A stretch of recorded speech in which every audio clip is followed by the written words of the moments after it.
Background sound आप लोग of कीजिए। चलिए देखते हैं, नेट दिक्कत दे रहा है, फिर भी देखते हैं। चलिए, इस हाथ पर हम लोग समझ रहे थे। देखिए, इसको अगर आप लोग 60 वर्ष मानते हैं, कनिष्ठिका अंगुली के निचले पोर और हार्ट लाइन को, और इसे बराबर बराबर भागों में बांट दीजिए। मान लीजिए अगर हम 10-10 करके 6 भागों में बांटे तो 60 हो जाएगा। जहां भी आपका विवाह रेखा यहाँ पर होता है, यहाँ पर होता है, यहाँ पर होता है, यहाँ पर भी हो सकता है, जहां पर भी वो वर्ष के जिस भाग में विवाह रेखा टच करेगा उस भाग में आपका विवाह होता है। अब मान लीजिए कि 30 से 20 के बीच में टच कर रहा है तो 25 में होगा, और थोड़ा नीचे कर रहा है तो उसको भी आप लोग मान लीजिए 30 के और 20 के बीच में या दिख रहा है आपको कि विवाह रेखा आ रहा है यहाँ पर, तो उसको भी बराबर भाग में बांट लीजिए, 1-1 वर्ष या 2-2 वर्ष करके। तो आपको एग्जैक्ट पता चल जाएगा कि किस वर्ष में हाथ के रेखाओं से विवाह दिख रहा है उस जातक का। ये स्थिति है।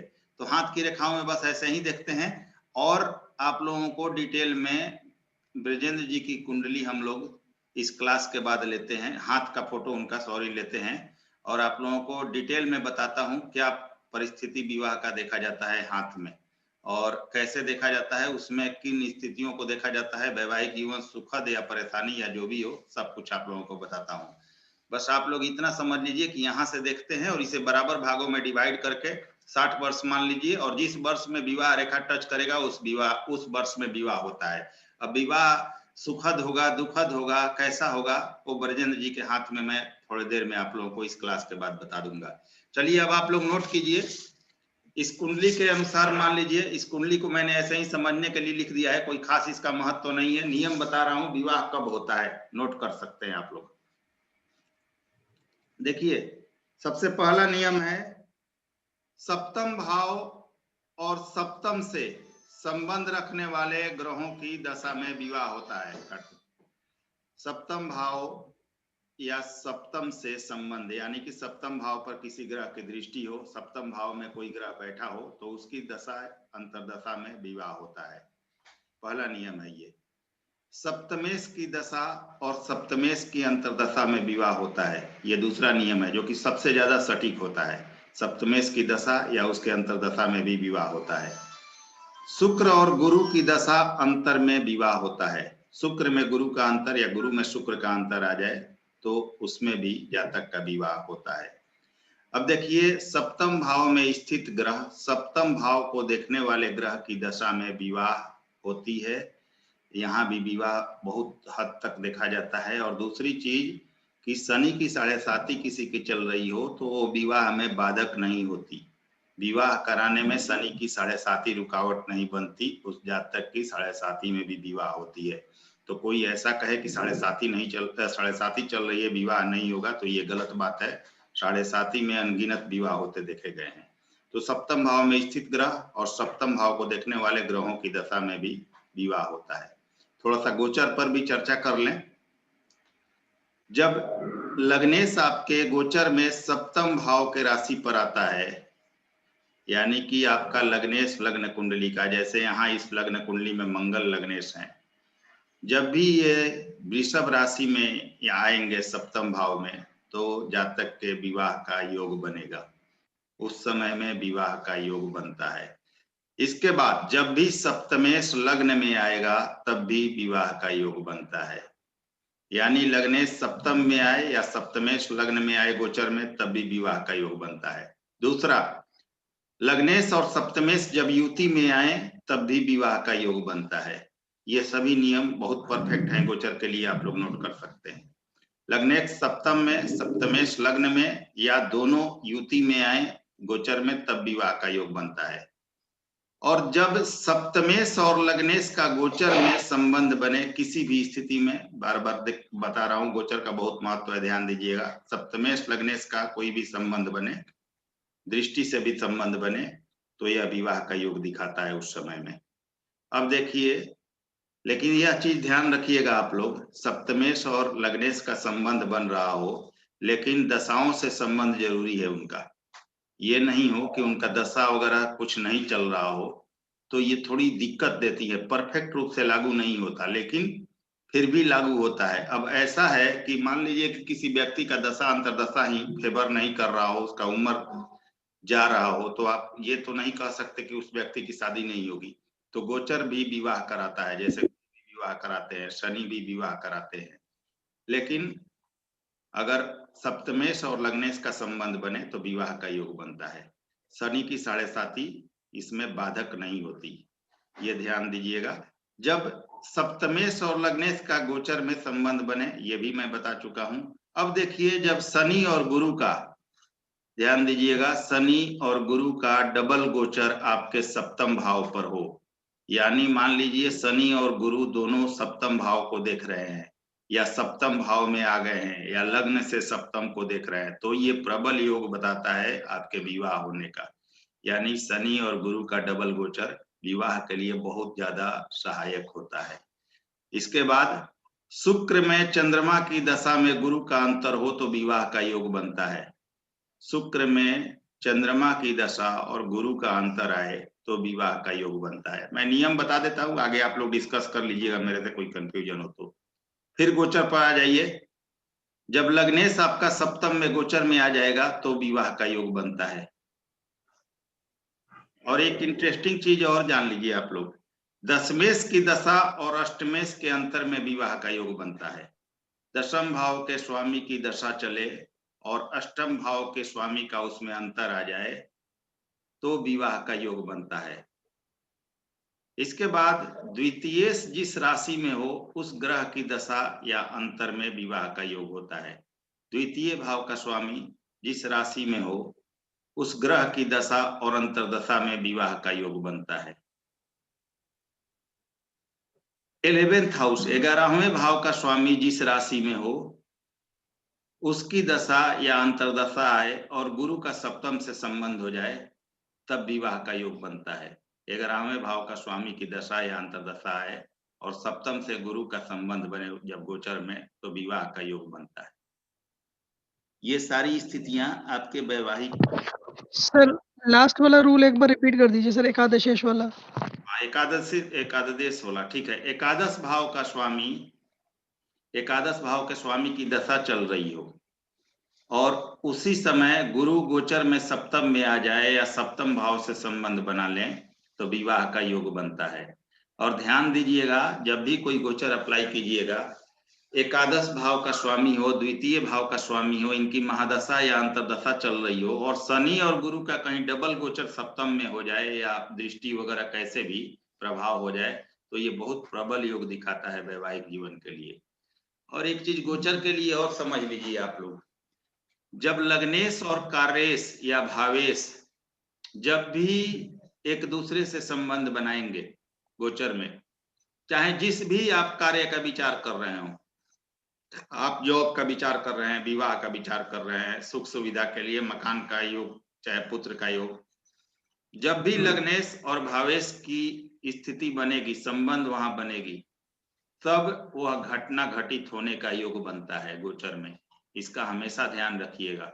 चाहे लग्नेश भावेश की राशि में हो और भावेश लग्नेश की राशि में हो, दोनों की दृष्टि हो जाए, दोनों की युति हो जाए, किसी भी तरह से संबंध बने गोचर में, यह परफेक्ट योग बताता है आपके विवाह के लिए।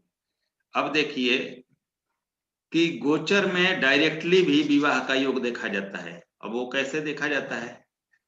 सीधा सीधी बात है कि आपके गुरु का, शनि का, फिर से बता रहा हूं, इसको हमेशा नोट कीजिएगा, दोहरा गोचर आपके सप्तम भाव पर हो। मान लीजिए जो सप्तमेश है उसका संबंध आपकी महादशा अंतरदशा से हो रहा हो तो ये योग बनता है। और जब भी संबंध बनेगा सप्तम से, लग्न से, तो यह परफेक्ट योग बनता है। तो ये सारे नियम हैं आपके विवाह के। आप ऐसे देख सकते हैं कि कब आपका विवाह होगा। यहाँ आपका विवाह का समय जो है उसके संबंधित कोई प्रश्न है तो आप लोग पूछ सकते हैं। सर राहु की दशा अंतर दशा में भी तो विवाह हो सकता है विवाह होती है, मैंने परफेक्ट बताया है, ये ध्यान दीजिएगा बालकिशन जी, मैंने परफेक्ट नियम बताया है जो कि बिल्कुल 100% लागू होगा। राहु की दशा और अंतरदशा विवाह करा भी सकती है और नहीं भी करा सकती है, दोनों स्थिति बन सकता है। और राहु को ब्याहु कहा गया है, या विवाह कराता भी है और विवाह तोड़वाता भी है, ये भी जान लीजिए। तो राहु की दशा विवाह वास्तव में कराती है, लेकिन यहाँ ये सेकेंडरी है, आपका प्रथम पोजीशन ये है कि इन ग्रहों की दशा में और गोचर में अगर ऐसा प्रभाव आए तो जातक का विवाह होता है। अब राहु ब्याहु है, राहु विवाह करा भी सकता है और नहीं भी करा सकता है। राहु की दशा में भी विवाह होती है और वो विवाह ज्यादातर अनुकूल नहीं होता, परिणाम उसका बहुत अच्छा नहीं होता। जल्दी विवाह ब्याहु और तुड़वाहु दोनों काम करता है वो, इसको ध्यान। तो दोनों का राहु का कॉम्बिनेशन दोनों ठीक है से सर, बना हुआ है। लेकिन राहु की दशा में अगर मान ठीक है लीजिए सर। विवाह हो रहा है और किसी और पापी क्रूर ग्रह के प्रभाव में विवाह हो रहा है तो वो विवाह परेशानी भी देता है। तो ये परफेक्ट नहीं है बालकिशन जी कि राहु की दशा में हो भी सकता है, नहीं भी हो सकता है, लेकिन जो नियम बताए मैंने उसमें विवाह होता ही होता है। और देखिए बालकिशन जी, एक बात और है कि चाहे किसी भी ग्रह की दशा चलती हो, जब तक गोचर में प्रभाव नहीं बनेगा तब तक विवाह नहीं होता है। ये बात तो एकदम जी जी जी 100% फैक्ट है। तो कभी भी गोचर को नजरअंदाज आप लोग मत कीजिएगा। जब तक गोचर आपका फेवर नहीं करेगा कोई भी घटना नहीं होती। ये नियम स्पष्ट है कि गोचर जब तक आपके लिए फेवर नहीं करेगा, विवाह हो, जॉब हो, आपकी जो भी मकान हो, पुत्र का सुख हो, चाहे मान सम्मान हो, कुछ भी प्राप्त नहीं होता जब तक गोचर आपको फेवर नहीं करता। तो गोचर को आप लोग हमेशा ध्यान दें, समझ गए? तो राहु की दशा जी भी सर। नोट कर लीजिए, लेकिन ये परफेक्ट नहीं है कि राहु की दशा में विवाह होगा ही, लेकिन इन दशाओं में विवाह का परफेक्ट योग बनता है। राहु भी ब्याहु है, वो भी विवाह कराता है। ठीक है, और कोई दिक्कत? आप लोग कोई प्रश्न है तो पूछ सकते हैं। अशोक जी गुरुजी क्लियर है? शनि की गुरुजी गोपाल गुरुजी शनि की ढैया में विवाह हो सकता है? हाँ बिल्कुल, शनि की ढैया में और 7.5 में भी, उसमें कोई विवाह रुकावट नहीं होता है। जो लोग कहते हैं कि 7.5 में विवाह नहीं होता है, ये गलत बात है। अनेकों विवाह होते हैं 7.5 में, उसमें 7.5 रुकावट नहीं बनती। गोचर को लगने से देखेंगे गुरुजी?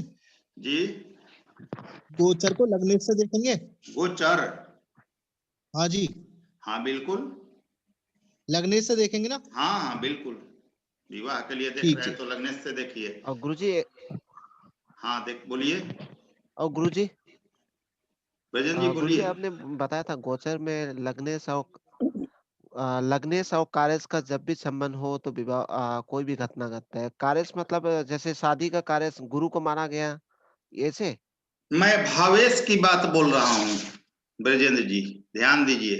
भावेश का मतलब वह हुआ कि अगर सप्तम भाव का विचार करें विवाह का, तो सप्तम भाव के स्वामी का विचार कर रहा हूं मैं,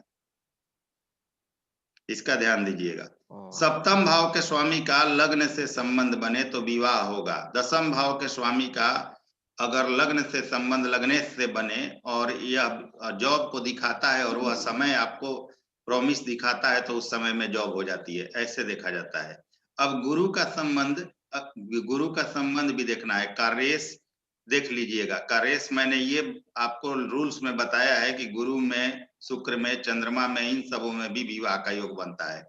तो कार्येश कैसे आप देखेंगे? मान लीजिए कि किसी लड़की की कुंडली हो तो लग्नेश से गुरु का संबंध बन रहा हो और गोचर आपके लिए फेवर कर रहा हो और साथ में महादशा भी फेवर कर रहा हो, तो उस समय में विवाह हो जाता है। पुरुष के लिए लग्नेश का संबंध शुक्र से बन रहा हो और महादशा भी आपकी फेवर कर रही हो तब विवाह होता है। ठीक है पर किसी कुंडली में लग्नेश, गुरु, मंगल या शनि, इन तीनों में से हो, जिनकी अलग दृष्टियां भी होती हैं, तो वो दृष्टि भी अगर भाव या भावेश पे पड़ रही है तो संबंध माना जाएगा गोचर के लिए? बिल्कुल माना जाएगा, क्यों नहीं माना जाएगा? दृष्टि तो सबकी अलग, मान लीजिए शनि की अलग है, मंगल की अलग है, गुरु की अलग है, सातवां तो कॉमन है ना। हाँ, सेवन तो कॉमन है। सेवन तो कॉमन है ना, तो अगर उस जगह के कारक है तो माना जाएगा, उसमें क्या दिक्कत है? और बोलिए, कोई कंफ्यूजन हो गुरुजी तो? नक्षत्र लॉर्ड कह रहा हो विवाह के लिए? जी, गुरुजी नक्षत्र लॉर्ड कह रहा हो विवाह के लिए तो तब भी विवाह हो सकता है?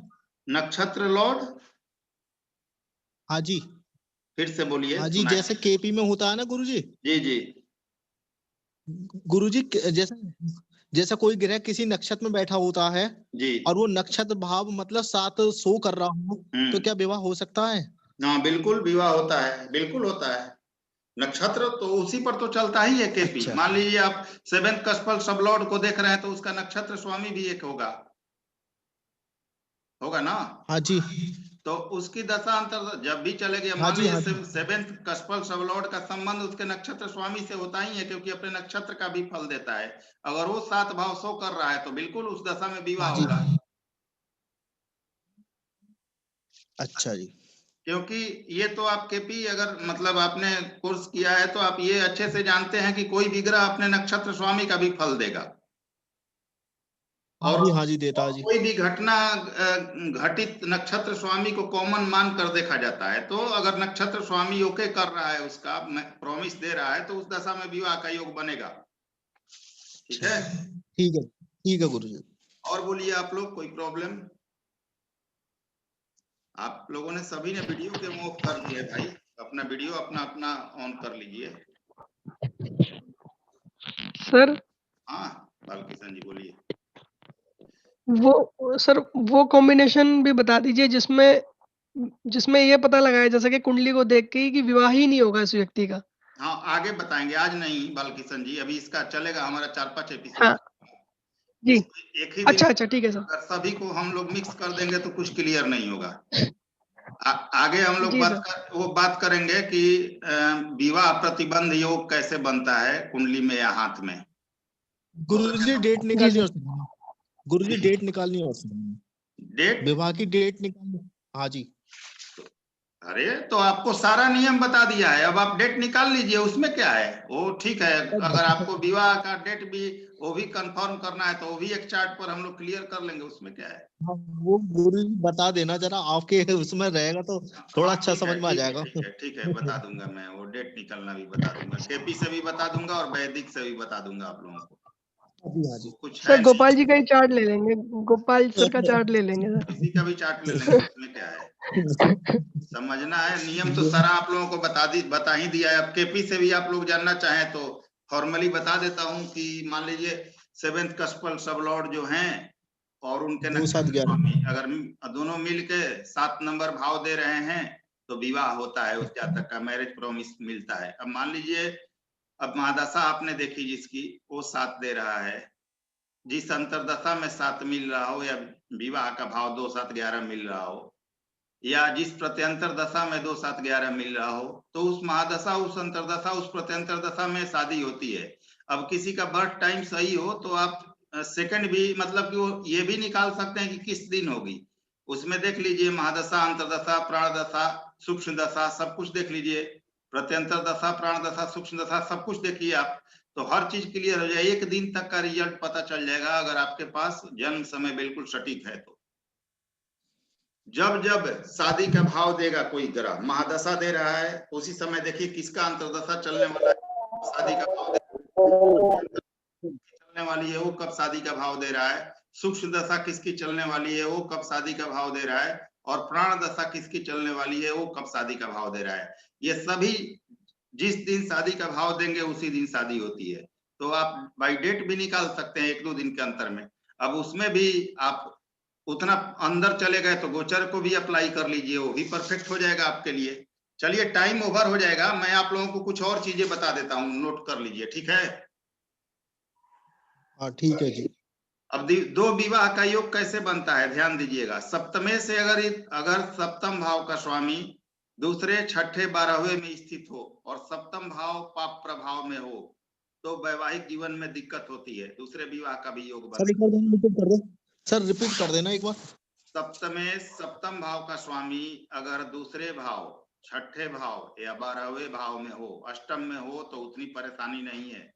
7th लॉर्ड अगर सेकंड हाउस में हो, 6th हाउस में हो या 12th हाउस में हो और सप्तम भाव पाप प्रभाव से पीड़ित हो तो वैवाहिक जीवन में परेशानियां और दो विवाह का योग बनता है। इसके साथ ही विवाह के कारक शुक्र या गुरु, स्त्री के लिए गुरु और पुरुष के लिए शुक्र पीड़ित हो, साथ ही नवमांश कुंडली आपकी पीड़ित हो तो 100% ये दूसरे विवाह का सूचक है। ध्यान दीजिएगा, सप्तमेश दूसरे भाव में हो, छठे भाव में हो या 12वें भाव में हो, सप्तम भाव भी पाप पीड़ित हो और इसके साथ ही विवाह का कारक शुक्र या गुरु भी पीड़ित हो और नवमांश कुंडली की स्थिति भी ठीक नहीं हो तो 100% वैवाहिक दिक्कत और दूसरे विवाह का योग दिखाता है, इसमें कोई शक नहीं है। अगर सारे पोजीशन फुलफिल हो जाए तो दूसरा विवाह होगा ही होगा।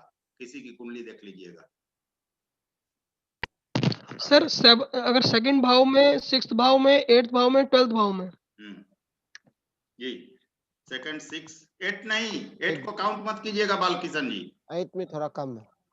8 को मत काउंट कीजिएगा, वो सप्तम से दूसरा आता है, विवाह के लाभ को भी दिखाता है। जब तक बहुत सारी पोजीशन खराब नहीं होंगी 8 में, जब तक बहुत सारा पोजीशन खराब नहीं हो 8 में बैठने से विवाह में दिक्कत नहीं आती।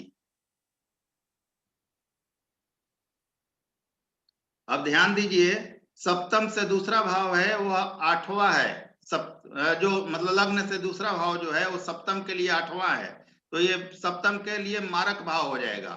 और छठा भाव है वह सप्तम से द्वादश आ जाएगा, यानी कि सप्तम भाव का ही व्यय करेगा। और सप्तम से जो द्वादश भाव, सप्तम का जो मतलब द्वादश होगा भाव आपका, वो सप्तम से छठवां होगा। तो छठवां भाव क्या दिखाता है? छठा भाव सैया सुख में कमी को दिखाता है, अकेला रहने को दिखाता है और सप्तम भाव के परेशानी को दिखाता है। तो ये तीनों भाव ही नेगेटिव होंगे। अष्टम भाव में आपके 7वें से दूसरा होने के कारण इसका लाभ भी देता है। अगर सारी स्थितियां सही हो, गुरु शुक्र की, सप्तमेश की या सप्तम भाव पर पड़ने वाली ग्रहों की या नवमांश कुंडली की, तो अष्टम में बैठने से सप्तमेश के विवाह का, दूसरे विवाह का योग या तलाक का नहीं बनता। ठीक है, क्लियर है? जी सर, जी हाँ सर। जी, हाँ जी। अब आगे बढ़ते हैं। सुखी वैवाहिक जीवन कैसे देख सकते हैं आप? देखिए, आपका सप्तमेश अगर केंद्र में हो, त्रिकोण में हो या एकादश भाव में हो तथा विवाह के कारक शुक्र, गुरु जो भी हो, पुरुष के लिए शुक्र, स्त्री के लिए गुरु, यानी सप्तमेश आपका केंद्र त्रिकोण में अच्छे भाव में, अच्छे राशि में बैठा हो या एकादश में हो तथा विवाह के कारक अच्छी स्थिति में हो तो यह सुखद वैवाहिक जीवन को दिखाता है। इसके बाद अगर हम बात करें, सप्तम भाव और सप्तमेश पर शुभ ग्रहों की दृष्टि हो तो ये अच्छे और सुखी वैवाहिक जीवन को दिखाता है।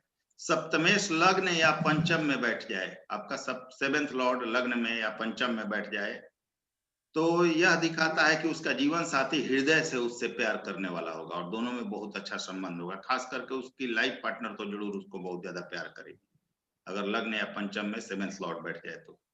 अगर लग्न कुंडली का सप्तमेश नवमांश कुंडली में अच्छी स्थिति में हो, और ध्यान दीजिएगा, कल आपने पूछा था बालकिशन जी, लग्न कुंडली का सप्तमेश नवमांश कुंडली में अच्छी स्थिति में हो और नवमांश का सप्तमेश शुभ स्थिति में हो, अच्छे भाव में बैठा हो तो बहुत ही खुशहाल जीवन होता है। इसके अलावा नवमांश का चतुर्थ भाव देखिए, नवमांश का चतुर्थ भाव शुभ युक्त हो, चतुर्थेश अच्छी स्थिति में हो, शुभ चतुर्थ भाव में किसी पाप पीड़ित का प्रभाव न हो तो उसका वैवाहिक जीवन बिल्कुल सुखी होता है। नवमांश का चतुर्थ भाव आपके वैवाहिक सुख को दिखाता है। अब आप लोग अगर ये क्लियर हो गया हो तो ठीक है, आगे दूसरा टॉपिक देखेंगे। बजन जी के हाथ में, नहीं तो कुछ पूछना है तो पूछ सकते हैं।